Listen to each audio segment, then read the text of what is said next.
Welcome into sports, everyone. Cole Johnson alongside Luis Lopez here on Saturday night from Dobson High School in Mesa as the St. Louis Sidewinders, who are chasing their first ever state title, this time in 6A, the second time they play for a 6A title.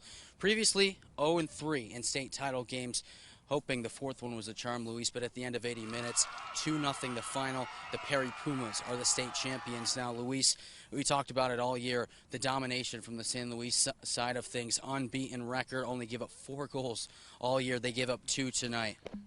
Yeah, they didn't find themselves down at all this entire season. And, another thing, too, a lot of their wins were very comfortable. You notice they're winning 5-0, 4-0. They haven't faced adversity much this season. As great as they've been, that's the one thing they didn't really deal with. And, they get it right out of the gate tonight, 10 minutes into this one. A top-shelf goal from Perry, a goal that a shot that a lot of times will just sail right over the crossbar, but instead it finds back of the net right over the head of Alejandro Peña. And unfortunately, they were immediately in a deficit. They give up another goal at the beginning of the second half as well. So unfortunately, this deficit just too much for the Sidewinders to overcome. Yeah, that second one you mentioned, a real backbreaker right into the second half. San Luis down 2-0 already, and now, like you said, they playing through that adversity. They're playing catch-up now, a team that doesn't even score a lot of goals themselves.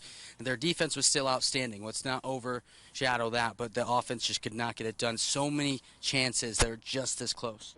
Yeah, and again, it's really something that's kind of plagued them this entire postseason because, like we mentioned, they're winning by a pretty wide margin in most of their regular season games. Only a couple of close games really coming against Cibola, Kofa, for example, another 2 local squads there. But again, it's really frustrating, I'm sure, for them. And we saw a lot of that frustration on the kids' faces. I mean, they're sitting here banging the turf right after, tears on their faces. And that was after the game, during the game, too. A lot of the same thing. You could see some kids hanging their heads. So, a lot of frustration for a San Luis squad that really hasn't had to deal with that much at all this season. Yeah, the emotion really came out. Now, we were just talking to Coach Jesus Rojas just a few moments ago, and we talked about that, the emotion.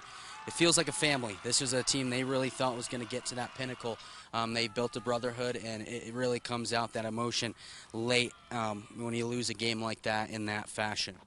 Yeah, and I think the thing that really stood out to me that he was talking about was just how much of a brotherhood is among these teammates. It's so much more than that, and that's really what high school sports is all about, the lifelong friendships that you form. And unfortunately, they really wish that they could have that last memory of winning a state championship, but some things just aren't meant to be, and unfortunately that's just not in the cards for the Sidewinders today. Right, and that's definitely going to be tough to come back next year, losing 13 seniors, most of them on that defensive side, which made this team so great this year. But in the end, not a perfect season for San Luis. They fall in this one 2-0 to the Perry Pumas. Still an incredible year, and also a cap to an unbelievable weekend for us in the sports crew. A lot of action on Friday night, Luis, especially over in the San Diego area for CIF titles. And now we're tracking the state tournament as both Imperial boys and Imperial girls moving out of state, and the Palo Verde girls basketball all playing in the state tournament. We'll see where their seeding comes up. You can go to our website at kyma.com/sports to find out where they will be traveling to or being at home in the state tournament. Wild weekend for Luis Lopez. I'm Cole Johnson.